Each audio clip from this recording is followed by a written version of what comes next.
Quand je t'aime, j'ai l'impression d'être un roi, un chevalier. Asa n'irirenga.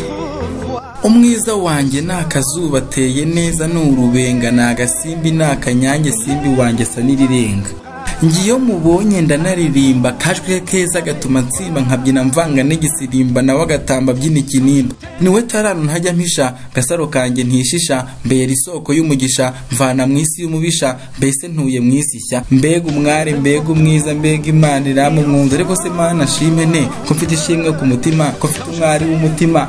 Je ne sais plus si je suis Ubusizi, isi y'ubusabane, isi iryoshye kandi isi yo kwishimirwa. Ngewe muri kumwe muri kiganiro rero mu isi y'ubusizi, ndindamiza ingamba umusore wanditse ku bw'amagambo ruzigwa rimwe ngo wesonga nkiyereka gitware. Gicumu jyanye n'agaciro umusiri wanye n'ugusangiranye nasizana gusiga igituma nkeye nuko nkeshisha amajyanye nk'umunyarwanda.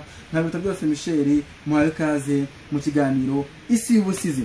Kwambuka umuhanda biragora, bikunda kuvuna benshi, ariko kwambuka umuhanda ababimaze kubimenyera baka ari ibintu byoroshye cyane, ariko bagira amakenga, barabanza bakareba iburyo n'ibumoso. Muhaye kaze mu isi y'ubusizi, kuko n'ubusizi nabwo bigusaba kugira amakenga, ukareba iburyo ndetse n'ibumoso bwawe mbere yo kwambuka cyangwa se yo kwinjira mu isi y'ubusizi. Abenshi bakunda gutinya kwaka viza yo kwinjira mu isi y'ubusizi, ariko ndababwira nti nimuze, ni karibu, biraryoshye kandi n'umunyenga.